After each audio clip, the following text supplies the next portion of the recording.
So research published in the last decade has established something that I think fundamentally changes how we should be thinking about aging. Your biological age and your chronological age are not the same thing.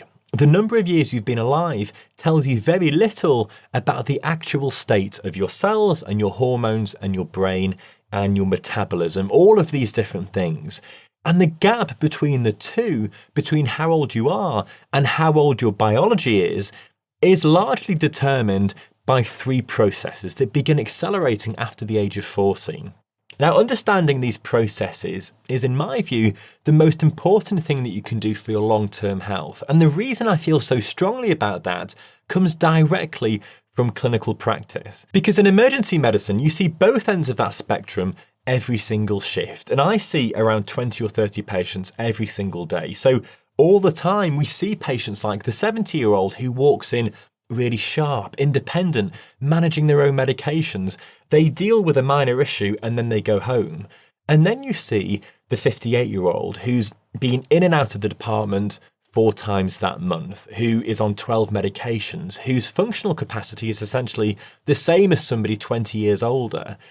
And when you look closely at what separates those two people, not always, because obviously life is complicated and genetics matter and all of that sort of thing, but often what separates them is decades of cumulative biology, processes that either compound against them or didn't. What those processes are, why they accelerate after 40, and what you can do to slow them down, that is exactly what I want to walk you through today. 3 core reasons why people age faster after the age of 40. So the first thing people notice is their energy levels. And I'm not talking about tiredness, the way you feel after a bad night's sleep. That is something completely different. This is something a lot deeper. Fatigue that becomes the default rather than the exception. Where getting through a normal day feels like it takes more out of you than it used to. Where you used to recover from a hard week and feel fine by Sunday, but now it lingers into the following week and maybe the one after that. That is the sort of tiredness I'm on about, where it just sort of seeps into your bones and you feel drained all the time. The kind of tiredness that doesn't quite resolve with rest the way it once did. And the research backs this up in a pretty significant way. So studies on self-reported energy levels show a consistent dip beginning in the early mid-40s. So this isn't a catastrophic drop, this is a gradual erosion. But compounded over a decade, it's significant enough that many people describe themselves in their 50s as feeling like a fundamentally different person to who they were at 35. It's the same life, the same general health, but operating at a lower level. The second thing people notice is physical capacity. So their strength drops, moving around the house becomes harder. Things you used to do without thinking, like carrying heavy bags up the stairs or playing on the floor with your kids or grandkids or great-grandkids, whatever, getting out of a low chair without using your hands, all of these start to feel like more of an effort. And this matters far more than people realize, because your physical capacity isn't just about how you feel in the gym, it's directly tied to your independence, your confidence, and your quality of life in a way that almost nothing else is. There is a clinical measure called grip strength that researchers use as this proxy for overall physical function, and the data consistently shows that low grip strength in midlife is one of the strongest predictors of disability and early death as you get older, decades later.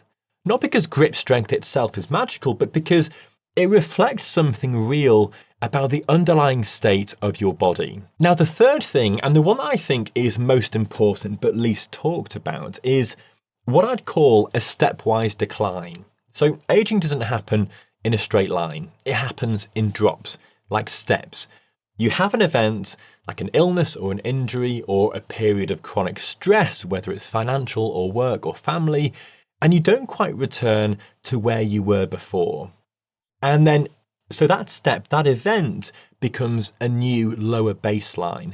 And then the next event drops you again. So whether a back injury or a leg injury, this means you stop exercising for 6 weeks. So you lose strength, you gain a bit of weight, you feel less confident moving, so you move less, you eat a little worse because you're not feeling great about yourself, and then suddenly you are in a completely different physical shape than you used to be. Not because of aging, but because of a sequence of events that compounded on each other. And that is the pattern of what we see. And once you see it in clinical practice like that, you cannot unsee it. Aging, as I said, isn't a gradual decline. It happens in steps, normally triggered by stress or an illness or an injury or something similar. So here's the real question here then. We're not talking about what triggers those drops. We've already covered that. Things like injuries, illnesses, stress, those things are part of life and they always will be.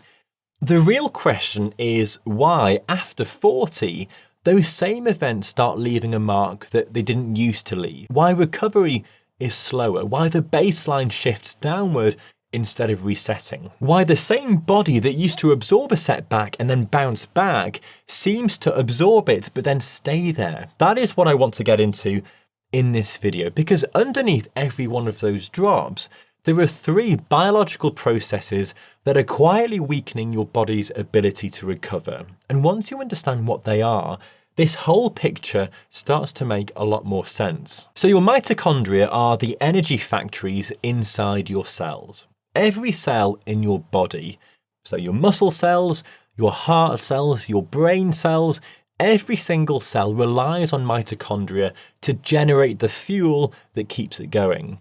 As you get older, 2 things seem to happen. The first one is that you produce fewer mitochondria. The second thing is that the ones you do have become less efficient at doing their job. And the result is less energy being produced at the cellular level, right down at the bottom, which means slower recovery from physical effort and a kind of persistent fatigue that isn't explained by any single thing. It's just the background hum of a less efficient system. The scientific term for this is mitochondrial dysfunction, and it's one of the most well-established facts in aging research. There is a landmark paper called The Hallmark of Aging, first published in 2013, and obviously updated since, that identifies the key biological drivers of the aging process. And mitochondrial dysfunction is right there at the top. It is not some wacky fringe idea. It is central to how scientists understand why we age. But here's the part that really matters. So mitochondrial decline is just a normal part of aging, but it is significantly accelerated by how you live. So sitting too much accelerates it. Eating a lot of ultra-processed food accelerates it. Chronic stress accelerates it. Poor sleep and other things that we know are bad for us, all these things accelerate it. The people who feel absolutely wiped out in their 50s, who feel like they've aged 10 years in just 2 years, often aren't just aging, they are aging inside a lifestyle that is attacking their mitochondria every single day. There's another thing that's really worth knowing about. So as mitochondria accumulate damage over time through a process called oxidative stress, where the normal byproducts of energy production cause cellular wear and tear, they start to trigger inflammation. So mitochondrial decline doesn't just reduce your energy, it actively feeds the other drivers of accelerated aging, which I'll come on to in a few minutes. The good news here is that the mitochondria respond to exercise in ways that almost nothing else does. Aerobic exercise, like consistent sustained cardio, stimulates something called mitochondrial biogenesis. Your body literally makes new mitochondria in response to the demand you place on it. Resistance training, so whether that's weights or body weight work, this improves the efficiency of the existing mitochondria in your muscle tissue. So this is one of the rare situations in biology where you can actually reverse a significant part of the damage. Not completely, not forever, but meaningfully enough to change how you feel every day. After the age of 40, your hormonal environment changes in ways that touch almost every aspect of how your body works. Most people have a vague sense that hormones are involved in aging without really understanding which ones, or how, or why any of this stuff even matters. So let me go through the main ones for you. Testosterone is the most obvious one, and it applies to both men and women, but obviously in different ways. In men, testosterone peaks in the late teens and early 20s, and then declines at roughly 1 to 2% per year from the mid-30s onward. By the time a man is in his late 50s, he might have 30 to 40% less testosterone than he did at his peak. And that is not insignificant. Testosterone drives muscle growth, it maintains bone density, it supports your mood and your motivation, and plays a significant role in recovery from exercise. When it drops, all of those things become harder. In women, the picture is a bit more complex, so testosterone also declines. But obviously the more dramatic shift is the drop in estrogen and progesterone through perimenopause and menopause, typically between the mid-40s and early 50s, though it does start earlier for many women, and this can be entirely normal. Estrogen has protective effects on the heart, on bone density, on brain function, and metabolic health as well. It is hugely important. When it drops, women often see rapid changes in body composition, sleep quality, mood, and energy that can feel extremely sudden. And then we've got insulin resistance. Now, this is where your cells gradually stop responding properly to insulin signal to absorb glucose from your blood. It gets worse steadily with age, and it's made significantly worse by a sedentary lifestyle, excess body fat around the organs, poor sleep, and chronic stress. When you become more insulin resistant, your body has to produce more insulin to manage your blood sugar. Energy becomes less stable, you get sharper crashes after meals, fat accumulates more easily, particularly around the abdomen, and over time, if it progresses, you're looking at prediabetes and type 2 diabetes, which then trigger their own cascade of massive health problems. Now, cortisol is the fourth hormone here, and it's probably the most overlooked one. How many people really know what cortisol does? Well, cortisol is your primary stress hormone. It's not inherently bad. It is essential for getting you out of bed in the morning and responding to demands.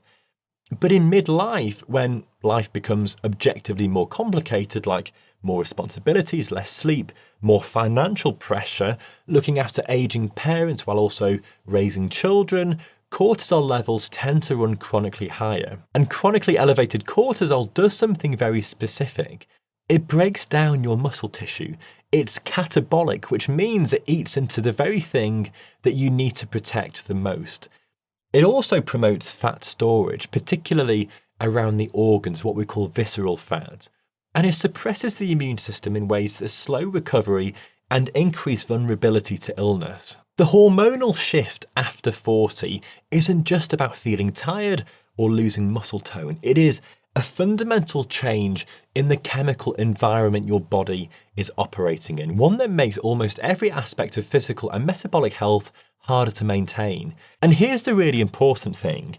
You cannot stop testosterone declining. You cannot stop menopause. Naturally, anyway, but you can dramatically influence how fast insulin resistance develops, how high cortisol runs, and how quickly muscle is lost. Those are the things that you absolutely can control. Resistance training is the most evidence-backed intervention for hormonal health in midlife. Full stop.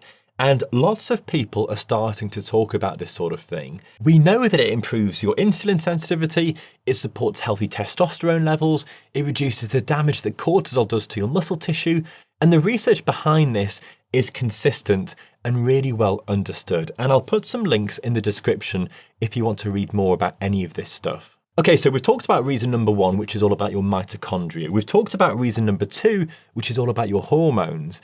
And the third one is all about chronic inflammation. This is the one that I want to spend extra time on because it's the least understood of the three, and it's possibly the most important one. So when people hear the word inflammation, they think of something visible like a hot swollen knee or an ankle or a sore throat or the warmth around a healing wound. That is what we call acute inflammation, short-term inflammation, and it's a good thing. It is your immune system doing exactly what it's supposed to do. But that's not what we're talking about here.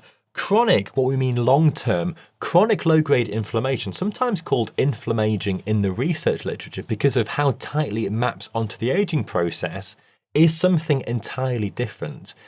It has no obvious symptoms. You can't see it or feel it directly, but it is measurable in your bloodstream through markers like C-reactive protein or CRP and interleukin-6, IL-6, and its consequences are enormous. Chronic inflammation is now understood to be a central driver of virtually every major age-related disease, like heart disease or type 2 diabetes, Alzheimer's, cancer, autoimmune conditions. The evidence for this has been building for decades and decades. Well, what causes it then? Well, several things cause it, and they're all depressingly familiar. So visceral fat, which is the fat that sits around your internal organs, not the fat under your skin, is metabolically active in a way that most people don't realise. It continuously releases pro-inflammatory molecules called cytokines into your bloodstream. The more visceral fat that you carry, the higher your level of inflammation. Now, ultra-processed food also drives it through lots of different pathways, like your gut microbiome, it spikes your blood sugar, and it triggers inflammatory signaling that runs in the background constantly. Poor sleep is another major driver. Even 1 or 2 nights of significantly disrupted sleep produces measurable increases in inflammatory markers. Chronic stress activates inflammatory responses through the cortisol pathway. And then alcohol, something that rarely gets discussed in this context but really should, is a direct and well-documented driver of all 3 processes simultaneously. It impairs mitochondrial function, it disrupts your hormone balance, and it raises inflammatory markers in ways that are dose-dependent and cumulative. In a demographic that often drinks more than it realises, especially in the UK and the US, even just a bottle of wine with dinner that becomes the norm rather than the exception, this is a meaningful accelerant that deserves to be named. Alcohol is not good for you. Now, what chronic inflammation does in practical terms is make everything slower. Recovery from exercise is slower, recovery from illness is slower, repair of damaged tissue is slower. It contributes to joint pain and stiffness that many people assume is just wear and tear. It feeds back into mitochondrial decline, it worsens insulin resistance, and it accelerates muscle loss in ways that I'm about to explain in a few minutes. There is a concept in the science of aging called the inflammatory threshold. We all have a baseline level of inflammation, and as long as it stays below a certain point, your body can manage it. But the thing is, as you get older, that baseline tends to rise. And once it crosses a threshold, you start seeing accelerated decline across multiple systems at the same time. That is the point at which things start to compound, and compound really fast. Let's talk about muscle now. So, most people think about muscle in terms of how they look or how strong they feel in the gym. But muscle is not just a physical structure. It is an organ. It is one of the most important organs in your body for long-term health. And here's what I mean by this. So muscle tissue is your body's largest glucose sink or disposal center. Basically what it means is it's responsible for absorbing the majority of the carbohydrates you eat and turning them into usable energy. When you have good muscle mass, even if you're in your 80s or 90s, your blood sugar is managed efficiently and your insulin sensitivity stays high. When you lose muscle, your blood sugar becomes harder to regulate.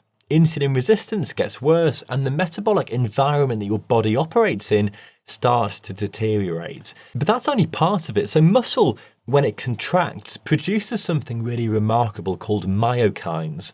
And these are essentially chemical signals that your muscle sends to the rest of the body to do something. So some of them tell your brain to grow new cells, some of them reduce inflammation, some of them improve the function of your heart and your liver. They are really powerful things. One of them, called irisin, has actually been shown in the research to cross the blood-brain barrier and directly support cognitive function. So when your muscles contract, whether it's a squat or a press-up or a plank, it's not just moving your body, it is sending protective signals to almost every other organ you have. This is why we now describe skeletal muscle, the ones that you can see, as an endocrine organ. It actively regulates the function of the rest of your body through the chemicals it releases. And this is also why muscle loss, which has a clinical name called sarcopenia, is one of the most underdiagnosed and underdiscussed drivers of accelerated aging. Sarcopenia typically begins in your 30s and then accelerates after 50, with people losing between 3 and 8% of their muscle mass per decade without intervention, although some studies say that that rate is even quicker. By the time somebody is in their 70s, that loss can be profound enough to affect their ability to even get up off the floor or climb the stairs or recover from a fall. But the downstream effects start long before that. Less muscle means less glucose absorption, more insulin resistance, more inflammation, fewer protective myokines, and worse metabolic health as well. And that has massive effects on your risk of every major chronic disease that we know of, the stuff that we see in the A&E every single day. Every step down in muscle mass makes these 3 reasons we've already talked about much worse. And here's the thing that makes this particularly urgent. So the hormonal changes in midlife, like the drop in testosterone, the rise in cortisol, these actively accelerate muscle loss. Chronic inflammation actively accelerates muscle loss. Mitochondrial decline reduces the energy available for muscle repair. So the 3 processes we've just described aren't just separate problems running in parallel, they're all pointing at your muscle at the same time. So protecting muscle isn't just optional, it is the central task of aging well. Now, your brain is something that I don't think gets anywhere near enough attention in these sorts of conversations about aging, partly because people tend to think of physical aging and cognitive aging as separate tracks. Your body gets older, and separately, your brain gets older as well. But that is not what the biology shows. The same 3 processes driving everything we've discussed, like mitochondrial decline, hormonal shift, and chronic inflammation, these are the primary drivers of brain aging as well. If something affects your body below the neck, then it affects your brain as well. And understanding that changes how seriously you take the lifestyle interventions that we're going to talk about. Your brain is extraordinarily energy hungry. It accounts for roughly 2% of your body weight, but uses around 20% of your total energy. All of that energy is produced by your mitochondria, which we've already talked about. So when your mitochondrial function declines, the brain feels it acutely as well, in the form of brain fog and slower thinking, difficulty concentrating, losing things all the time, forgetting names, and just a general sense that your mental sharpness isn't what it was. This isn't imagination, it is cellular energy production declining in one of the organs that most depends on it. Chronic inflammation does something particularly damaging to the brain as well. Your brain has its own specialized immune cells called microglia, whose job it is to clean up damage and protect neural tissue. Now, when systemic inflammation is chronically elevated, driven by visceral fat and poor sleep, and ultra-processed food and chronic stress, those microglia become overactivated. Instead of just clearing damage, they start producing inflammatory signals of their own in a process called neuroinflammation. And neuroinflammation is now understood to be one of the central mechanisms behind Alzheimer's disease and other forms of dementia. So again, this isn't a wacky idea that a lot of people think. This is what the research currently focuses on. The amyloid plaques that are visible in the brains of people with Alzheimer's aren't the starting point. They're partly a consequence of a brain that has been chronically inflamed for years or decades. And then we've got the hormonal piece as well. So estrogen, as I mentioned earlier, has significant protective effects on brain function.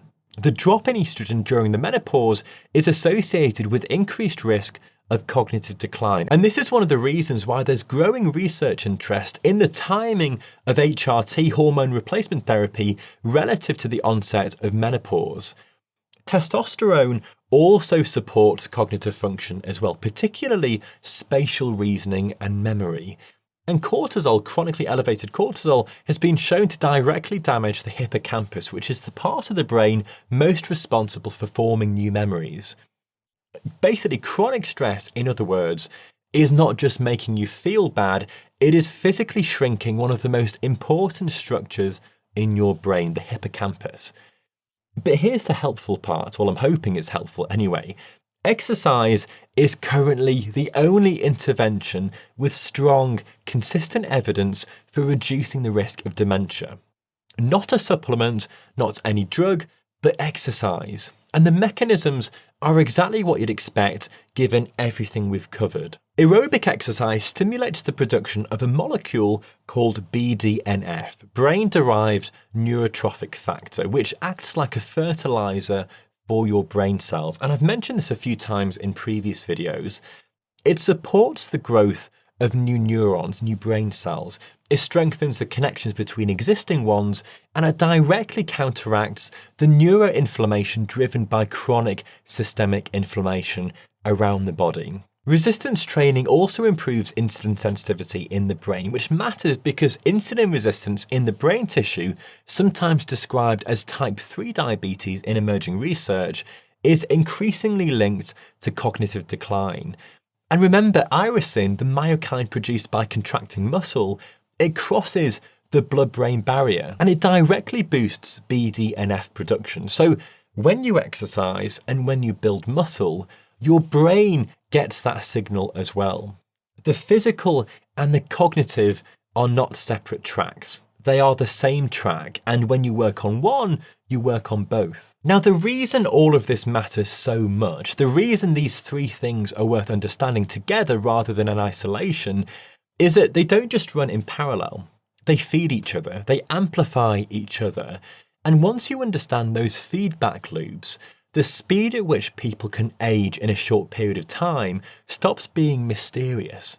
Mitochondrial dysfunction promotes inflammation. Inflammation promotes insulin resistance. Insulin resistance worsens hormonal balance. Poor hormonal balance accelerates muscle loss. Less muscle means less glucose absorption. More insulin resistance, fewer anti-inflammatory myokines, and basically just a worse metabolic environment overall. And the cycle continues and goes round and round all the time, getting faster as it goes. The scientific term for this is biological aging, the rate at which your body accumulates damage and dysfunction, distinct from chronological aging, which is simply how many years you've been alive. One of the most important findings in aging research over the last 20 years is that biological age and chronological age can diverge substantially. And it goes back to the story that I told at the beginning. There are people in their 50s with the biological profile of somebody in their mid-60s or 70s. And there are people in their 60s or 70s with the biological age of somebody 15 years younger. Literally, we see this all the time. The difference the research consistently shows is almost entirely explained by lifestyle. There is now a whole field of biological age testing like epigenetic clocks and metabolic panels and proteomics that try to measure where your biology actually sits relative to your years. And the results consistently show the same thing. People whose biology is younger than their years are the ones who move consistently, who eat mostly whole foods, who sleep adequately, who manage stress and have strong social connections. These people are not the people taking supplements. It's not glamorous stuff. It's quite unexciting. It's not the sexy stuff that people try to convince you of online. It is just the fundamentals done consistently over time that make a massive difference. Now, behind the biology, and obviously the biology matters because it tells you what you're actually fighting, there are specific lifestyle patterns that pour fuel on all of these processes at the same time. One of the most understated, and one that almost never gets discussed in the context of aging, is loss of purpose and structure. This sounds like a bit of a soft concept, but the research behind it is really serious. There is a substantial body of data from long-term studies showing that retirement, when it comes with a significant loss of daily activity and social engagement, is associated with big declines in physical and cognitive function that go well beyond what you'd expect from age alone. And just remember, we're not talking about everybody who retires, we're talking about people who don't replace that busy life with other things that keep them engaged. The Blue Zone research, which is the work on populations that live unusually long, healthy lives, past 90 or even 100, consistently finds that a sense of purpose is one of the strongest predictors of longevity. Again, not supplements, not any particular superfood, but a reason to get up in the morning. Now, closely linked to this is social connection, which deserves its own mention because it has independent biological significance that often gets overlooked here. Now, loneliness and social isolation raise your inflammatory markers. They dysregulate cortisol and they predict early mortality at rates that research has compared to smoking 15 cigarettes a day. That is not a metaphor. That is what the research tells us. When people are socially connected, they move more, they eat more regularly, they have lower background stress, and they sleep better as well. If you remove that connection, in most people, not all, but in most people, then you remove a layer of biological protection that turns out to be surprisingly powerful. And this doesn't mean that if you live alone, then you're going to die young. If you feel happy and content and you don't feel lonely, then that's fine. This clearly doesn't apply to you. Now, reduced daily movement is another enormous accelerator here, and it operates in a more insidious way than most people realize. The research on non-exercise activity thermogenesis, NEAT, which is just the energy that your body burns through everyday movement that isn't formal exercise, like climbing the stairs or fidgeting or standing or bending down to pick something up throughout the day, it shows that it can account for up to 1,000 calories a day difference between sedentary and active people. Modern life has systematically removed movement from almost everything. So we're talking cars, escalators, desk jobs, food delivery, streaming, WhatsApp phone calls. We can go the entire day just by staying in one room these days. Every convenience that makes life easier also makes your body work less. The research on sitting time as an independent risk factor for death, separate from exercise habits, is genuinely alarming. People who exercise but then sit for 10 hours a day still have significantly elevated cardiovascular risk. It is not the absence of a gym session that ages you fastest, it is the absence of the 1,000 small movements that used to fill a day. Just think about your grandparents or great-grandparents, the world they would have lived in and how they would have just been moving all day, every day. And that leads me on to the injury and illness recovery problem. So every time you go through a significant health event, like a serious infection, a hospitalization, a major surgery, an injury, well, your fitness drops, your muscle mass drops, your cardiovascular capacity drops as well, your resilience drops. And if you don't fully recover, which gets harder as you get older, then those losses accumulate. You don't just age, you age plus the compounded effect of everything you didn't fully come back from, if that makes sense. The single most powerful thing that you can do to protect against this is to come to each of those events as fit, as strong, and as metabolically healthy as possible. The more reserve capacity that you have, the less each drop takes from you. Now, sleep is worth its own mention here because it's still really undervalued, even in really health-conscious circles. So sleep is not a passive state. It's when your body does most of its repair work. So growth hormone, which is the hormone most responsible for muscle repair and fat metabolism, is released predominantly during sleep. Your brain clears waste products during sleep through a system called the glymphatic system, which essentially sort of only works properly at night. Your immune system consolidates its responses during sleep. Your cortisol rhythm resets during sleep. Your insulin sensitivity is profoundly affected by sleep quality. Even a single night of poor sleep really impairs how your body handles blood sugar the next day. And the really cruel thing about sleep in midlife is that it tends to get worse for reasons that are both biological and also circumstantial, things outside of your control, whether that's caring for elderly parents or raising kids or work pressures or whatever. Sleep architecture changes with your age. You spend less time in deep, restorative sleep and more time in the lighter stages. Hormonal changes, particularly the drop in progesterone in women and testosterone in men, affect sleep quality directly. And then life gets noisier and more stressful, which makes it harder again, like I just sort of said. The result is that the period of your life when your body most needs high quality sleep to counteract everything else going on is also the period when your sleep tends to decline the most. So addressing sleep isn't optional, it is foundational to everything else. Now, diet, and specifically protein, is the final piece that doesn't really get talked about often enough when it comes to aging. So as you get older, something called anabolic resistance starts to develop. Your muscle tissue becomes less responsive to the signal from dietary protein to build and repair itself.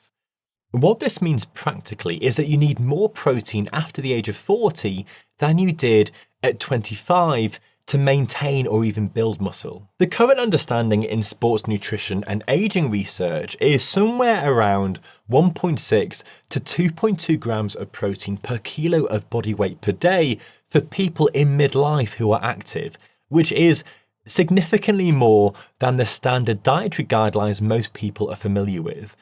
And spreading that protein across meals matters as well. You can't just have all of that protein in a shake in the morning. Your body can only use roughly 30 to 40 grams of protein for muscle building at any one time. So having most of it at dinner or in the morning, rather than spread across 3 or 4 meals, is honestly less effective. Now, beyond protein, the broader dietary pattern matters in ways that connect directly back to the inflammation picture. Whole foods over processed ones aren't just about calories, they reduce the background inflammatory load that is silently slowing your recovery, your metabolism, and your brain. Now, the practical version of this isn't perfection. It's that the majority of what you eat, most of the time, should be food that doesn't come in a packet with 17 ingredients that you'd struggle to name, and all the preservatives and emulsifiers and additives that come with that. Now, clearly, I am only touching the surface on diet there. I've got a load of other videos on diet specifically if you want to check those out. Now, there's an important distinction that is worth mentioning towards the end of this video. There is such a thing as normal aging. Gradual but manageable decline, maintained independence, slower function but stable enough to live a full life. The research on populations who age well, like Okinawa in Japan or Sardinia in Italy, these show that most people in reasonably healthy environments can expect to be physically capable and mentally sharp and largely independent well into their 70s and 80s and even 90s. But that's not what we're seeing in large parts of the Western world, like the US and the UK. We're seeing people become functionally old in their 50s.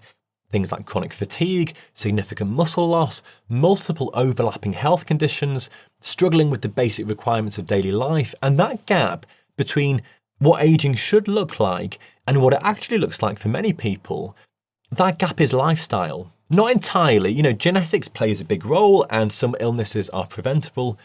I'm not disputing that, but for most people, that gap is about lifestyle. And yes, socioeconomic factors do play a big role as well, which affects everything from diet quality to stress levels to access to healthcare. None of this is simple, but the gap is far too large to be explained by genetics alone. This is a huge subject, and I could talk about this for another 2 hours. At the end of the day, aging is inevitable. Nobody's arguing with that, and anyone who tells you that they've found a way to stop it is trying to sell you something.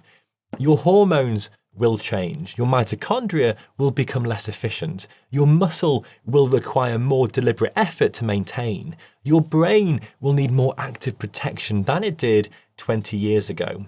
That is just biology, and the sooner you stop fighting that reality and start working with it, the better. But rapid decline, which we're talking about in this video, is not inevitable.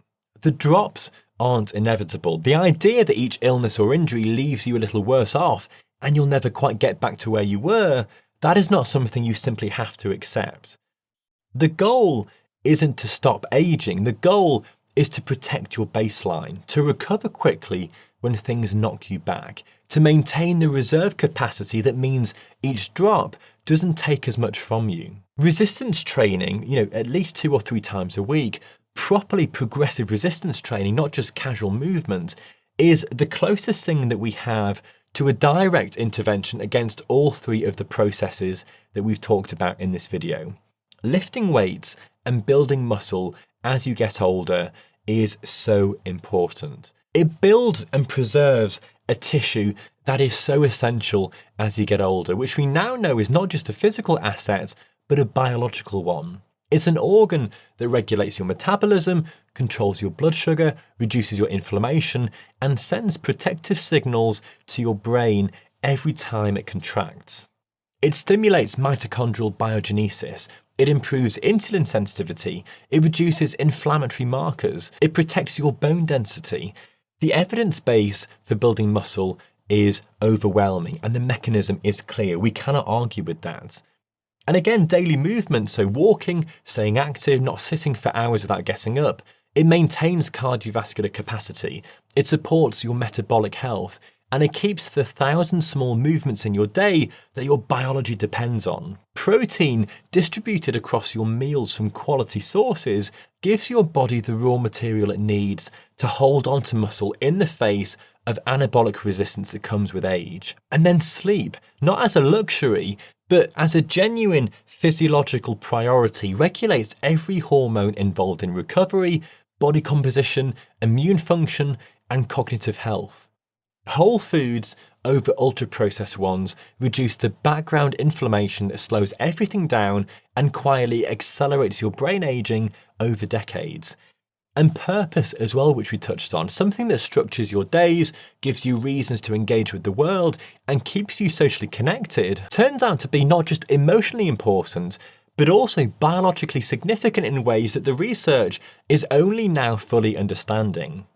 These are not biohacks, these are not secrets, they are the fundamentals, and they happen to directly address mitochondrial function, hormonal health, chronic inflammation, muscle preservation, and brain aging. Not by accident, but because those fundamentals are what they are, precisely because they're what the human biology needs to work properly. Aging doesn't take you out all at once, it chips away very slowly. And the people who age well aren't the ones who found the secret supplement or the perfect protocol. They are the ones who understood what they were protecting, and they built their lives around protecting it. I really hope you found this video useful today and got some value from it. Let me know in the comments what you thought, what could be better, what you'd like me to focus on next time. And if you did like it, then I'd really appreciate you liking the video and subscribing to the channel. Have a great rest of the day, and I'll see you next time.